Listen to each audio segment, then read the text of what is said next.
So, do you just want to start off with general what happened here today? Our communications center received a phone call from a gentleman that there was an active shooter at the Licking Valley High School. There was a specific room given, and the shots were being fired. So, obviously, when you get that kind of call, it's an all call. We all respond. Deputies began arriving on the scene, entering the buildings. We had multiple buildings to secure. But we went in. We did not encounter, obviously, any shots being fired.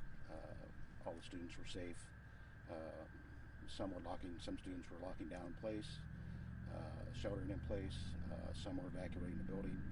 So through all that, all the buildings were checked, cleared, and obviously this was what we may call a swatting situation.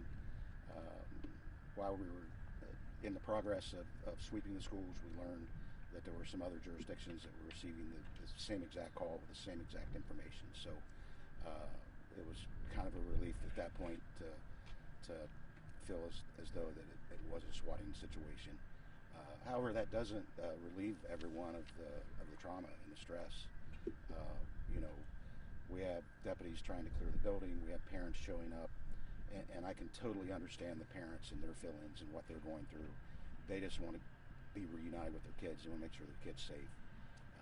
At the same time, we're trying to assess what we do have. We're trying to put information out as quick as we can, but it has to be accurate information, especially in a situation like this. Very important that it's accurate information. So we got that information out as quick as we could relative to the fact that we were learning that there were no shots fired, no one was hurt. That type of thing. But that still doesn't relieve the anxiety and the trauma of those parents in particular who just don't know. You know, they're showing up, parking alongside the road anywhere they can to try to figure out how they can, you know, get reunited with their child. So these type of situations are just very unfortunate. It's horrible for the parents to have to go through that. It's horrible for the kids to have to go through that. I know it was very stressful for the responding units to go into the school. Obviously, you're anticipating engaging an active shooter. So just a very unfortunate incident. You know, moving forward, we're working with some state agencies and with the FBI and so forth to figure out where these came from. And it appears some of these calls have originated from various parts of the country. So, you know, that part of the investigation will be ongoing. We're obviously just very glad, very happy that it wasn't an actual situation, but nonetheless, it's certainly nothing that these people should have to go through. Sheriff, was anyone detained at all throughout We, the we course had of the a day? gentleman with good intentions who had showed up, and he was armed, and his intent was to help. And obviously, when law enforcement shows up on the scene, you know, we have no idea who this individual is. So he was handled in a manner that this person was a threat because we didn't know. So he was taken into custody, and since then, all that's been worked out. Was this a parent or was it the I'm community not. It was member? someone that had someone at the school. I'm not sure of the Okay. relationship Okay. at this point. Thank you. What's your message to the families and the children that are obviously emotionally hurt by what happened here today? Yeah. Well, I guess one thing is I want to thank the families, and I want to thank the kids. They all did very well, and I know some of the parents were very upset, and probably remain so. And I get it. I mean, I can't imagine, you know, showing up in your vehicle and you just want to make sure your child's safe, and you're not hearing a lot of feedback yet from law enforcement relative to exactly what's going on. And of course, from the other side, we want to make sure we're putting out accurate information. So, but like I said, what a terrible thing for them to go through. But I appreciate them. They've done everything we've asked them to do. We actually had some parents that showed up as we were arriving and going into the building to engage, and they wanted to come in, and we're like, please don't come in the building, and they listened to us and complied. So that would be a message: is I'm sorry they had to go through this, and I'm sorry that it takes a little bit of time for accurate information to come out. Like I say, no parent should have to go through this.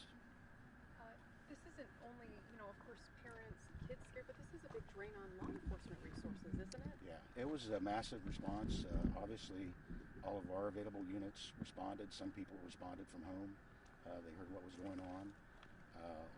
Lots of local law enforcement responded. We didn't call and ask people; they just responded. So it was a massive response. I don't have a complete list yet. We're going to be doing a debriefing on this incident, but we certainly appreciate all the agencies that responded and showed up to do whatever it is we needed. Absolutely. Can you tell us, you mentioned a little bit, but can you tell us a little more about what happens next? I mean, I heard from some parents, they hope that whoever is responsible, faces some kind of punishment. Tell, the community more about what happens next. Well, like I said, we're going to be working with our state agencies, with the FBI, to try to see if we can trace back, the origins of these phone calls. Right now, I know that I think Columbus received some calls, a similar call, Cleveland, Cincinnati. I'm not sure about other states, but I would not be surprised if that weren't the case. But we'll work with them, and obviously, if there's a way to trace back these electronic devices and things like that, that would be the focus of the investigation. I'm sorry. I just had a quick follow-up. So this person actually called in with naming a specific portion of the school building? A specific room and things of that nature, yes. So there's I don't know for sure yet, but I think the other calls were the same. I mean, it was the same information. I don't know that totally for sure, but that was my understanding. Thank you. What's your message to the person that made the call and incited this panic? This really truly was a panic today. I don't know what's the purpose? And for the calls to come from other parts of the country and to do it, Cleveland, Columbus, Cincinnati, here, I really don't know the intent. I kind of worry that maybe it was to measure a response, that type of thing. I can't imagine it was just for fun. So, to that person, whoever did this, or just did it as a prank, what a terrible person. I don't know what joy anyone would get by putting other human beings through this, especially when it comes to their kids. What's more important than your children, than your grandchildren, and things of that nature? That's what's important to all of us in our lives. And to, throw people into that state of mind where your children are in jeopardy, it's just a horrible situation. Since you've mentioned it's been around the country, other places, has anyone from a higher level, like a state agency or federal agency, contacted you about information? I haven't spoke with anyone, but I know that we've been in contact, and they've been collecting data and information and putting information out to other jurisdictions about what happened here. So, I would assume that, other jurisdictions that got the heads up from us probably had a different response, if you will, just as we would have. But I guess maybe we were first. So. Anything else you think would be important to mention? I mean, did the plan to get students out of buildings and get them to safety spots or reunification spots, did that go appropriately? I'm not sure about all of it just yet because Sure. we haven't had a chance to debrief. Sure. I think for the most part, and just what little bit I've talked with some of my commanders that were on site, that it went very well.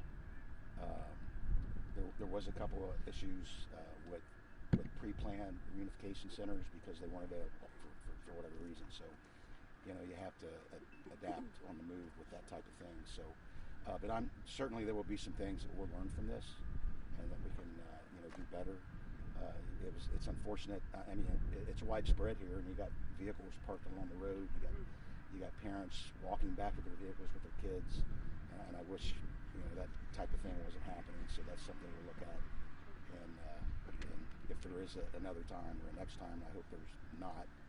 We can figure out how to handle that a little bit better. Do you know in general what time the calls were coming in? I don't know the exact time. Okay.